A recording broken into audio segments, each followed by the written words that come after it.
on the evening display. He's a very fun helicopter.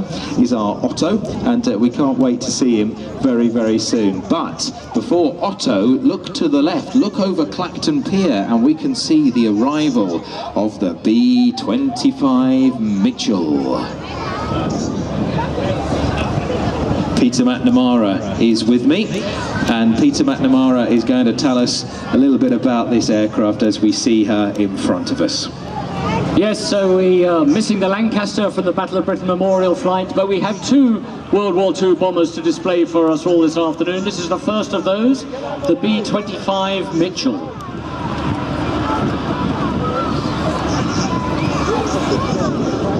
This one has flown over from the Netherlands, and it's actually specially painted in the markings of 320 Squadron, which was a Dutch Air Force squadron under the command of the Royal Air Force during the Second World War. And they are having a squadron reunion at Dunsfold over the weekend at the Wings and Wheels event that's happening there. And 4 surviving members of the squadron are travelling over from the Netherlands to take part in that reunion. 320 Squadron was the only Dutch Air Force squadron that participated in the D-Day invasion on the 6th of June 1944, and also in the Battle of Arnhem later that year.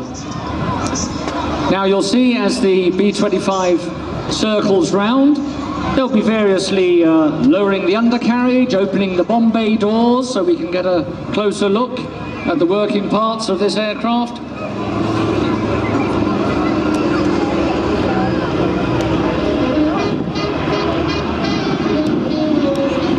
And although this is in the markings of a Dutch aircraft, of course its original fame came in the US Air Force, the US Army Air Force in the Second World War, famous for the so-called Doolittle raid that took place early in 1942.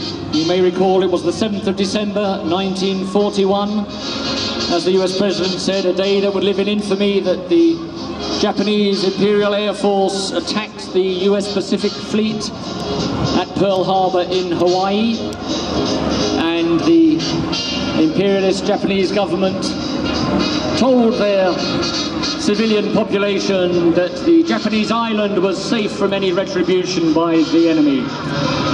So it was decided to take the fight to the Japanese to show that that wasn't the case. So the then Lieutenant Colonel Jimmy Doolittle was asked to pull together a squadron to carry out that raid. So can you imagine the sight? An aircraft carrier with 16 of these aircraft on board and taking to the skies. Adverse weather conditions meant that the flight had to launch earlier than they had actually hoped would be the case.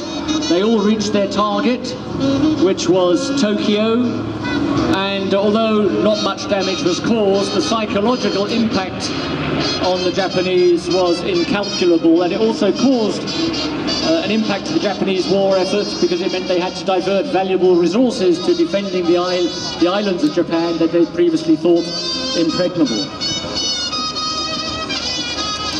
The plan was that the Doolittle Raiders would fly on to land at friendly bases in China, but because they had to launch early, for many of them they ran out of fuel, had to ditch in the sea, or else crash land where they could. Many of them were captured, some of them were actually executed by the Japanese as well.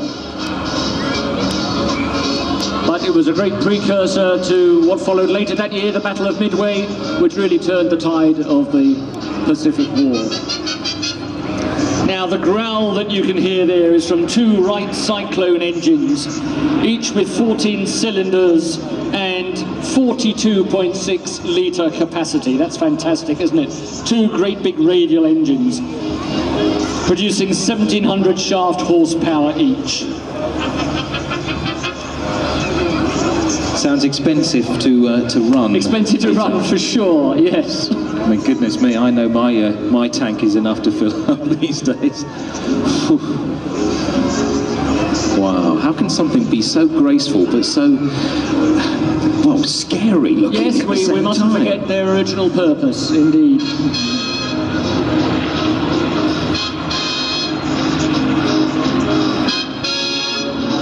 Display here at Clacton today. They tried yesterday, they gave us a little fly past to check out what the weather was like, but it was not good enough to display. But that is not the last we're going to see of the B-25, because the next solo display item is the B-17 Flying Fortress, known as Sally. The show has a tear in his eye almost, because this is a very nice moment, Ian, Peter, isn't it? Look at this that's coming over the pier. Yes, absolutely. So look to your left, over the pier, Sally B, the B-17 Flying Fortress.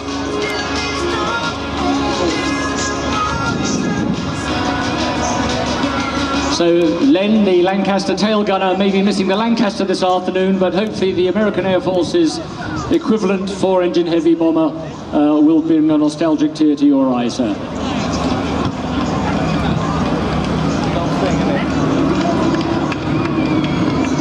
Well, I think Clacton, we heard a little bit of a clap there, but can we have a bigger round of applause, please, for Sally B? Come on, Clacton, welcome this beautiful aircraft to day 2 of our air show. And Sally B celebrated 40 years of flying in the UK last year. She made her debut at the Biggin Hill Air Show in 1975. And although she is based at the Imperial War Museum in Duxford, she is not, and she is the flagship of the American museum there. She is not operated by Duxford. She's operated by the B-17 Charitable Trust. So she depends on the support of the more than 6,500 members of the Sally B Supporters Club, whose sole aim is to ensure that this flying icon remains flying as a tribute to the 79,000 Allied airmen who lost their lives during the Second World War. The motto of the Battle of Britain Memorial Flight is "Lest we forget," and that is aimed at all those who gave their lives in the service of the Royal Air Force. Sally B has perhaps a wider mission, and that's to commemorate all the Allied airmen who died in the Second World War. So graceful as she turns right in front of our commentary point with one wing down, Peter. So we see the 4 engines this time, a bigger beast than what we just saw. Yes, a bigger beast than the B-25, and more heavily armoured as well. So the classic 4-engined bomber operated by the US Army Air Force in the Second World War, operating from many bases in Essex and East Anglia as a whole.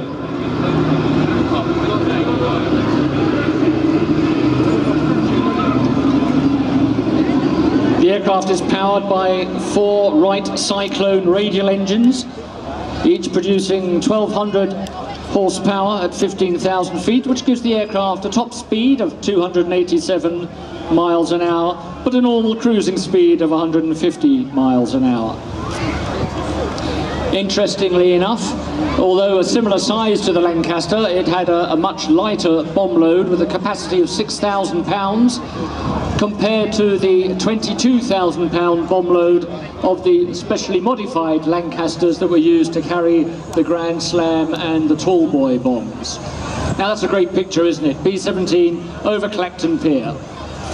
An amazing picture if you're on the pier, and the beast swooping over the edge of the pier. Look at that, very low now, camera's ready.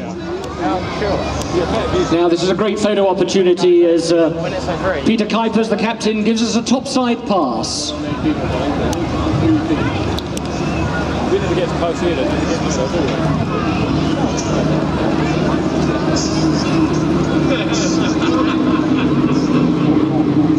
Now she was known as the Flying Fortress because she was armed with 13 machine guns, and the idea was that the US Army Air Force, flying their fortresses, would conduct bombing operations against the German allies during the day, while the Royal Air Force would conduct operations at night.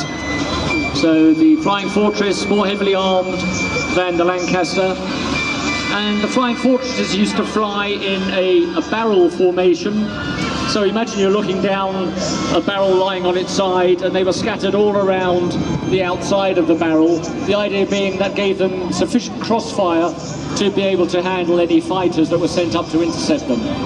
Unfortunately, that didn't work, and losses amongst the US Air Force bomber crews were very heavy until the introduction of longer range fighters like the P-47 Thunderbolt, and then eventually the P-51 Mustang, which with its drop tanks could escort the bombers all the way to their targets over Berlin and even further and all the way back. Even so, that still wasn't the ultimate solution, because what would happen was the German fighters would intercept the P-51s as soon as they crossed over the channel, forcing them to jettison their drop tanks to engage in a dogfight, and therefore that restricted their range. But one of the reasons the B-17 was so beloved of its crews was that they were famous for being able to return and bring their crews back safely, even after suffering extensive battle damage. You may have seen the great film Memphis Belle, which this aircraft featured in, which was all about a bombing mission in a B-17. And the losses amongst Allied air crews for the US Air Force diminished when the P-51 escorts arrived on the scene, and also with the introduction of a 25 mission limit as a tour of duty. Yes, she's certainly a famous old girl, isn't she? She's been in so many TV films. She's been on the big screen, the little screen, and Memphis Belle, as you say, a film I loved seeing, and now to think we're seeing the star of the film here in Clacton for the air show. Yes, yes, indeed. A celebrity in her own right. And it's surprising just how cramped it is inside the fuselage. You know, you see in the Memphis Belle, the two waist gunners almost have to stretch out to reach each other. That's not the case in reality. That may have been how it was filmed in the studio. And this is the last chance to see her. This is the final fly past of the Sally B. So this is the last opportunity to get your cameras ready as we give a massive Clacton wave to the Sally B Flying Fortress.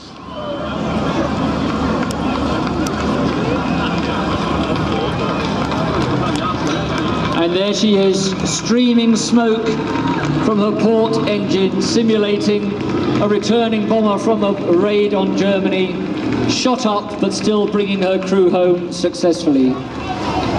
And the close side of you may have noticed that the inner starboard engine has a black and yellow checkerboard design on the nose. That is because the reason Sally B is here is that a 1970s businessman, Ted White, brought her to the UK and set up the B-17 Preservation Society. His name was Ted White. He was tragically killed a few years later flying his Harvard in the having been out in Malta to participate in the Malta rally. And that Harvard had that black and yellow checker nose design. So Ted is forever flying in close formation with his beloved Sally B. But as you look to the left, you can see Sally B leaving, while in from the left we can see Otto, flown by Brendan O'Brien. That's an unusual sight. You don't often see two aircraft like that flying past each other. If you were here last night in Clacton for the evening display, this was our finale. Otto the helicopter doing all kinds of crazy things and firing off flares and fireworks. It was a superb display. Today, I'm looking forward to getting to see Otto in the daylight, because I think Otto in his own right is pretty stunning. He looks like he's quite nimble, Peter. Yes, indeed. He is a Schweitzer 300C, the helicopter that first flew back in 1961, and many people say it is perhaps the most successful light helicopter.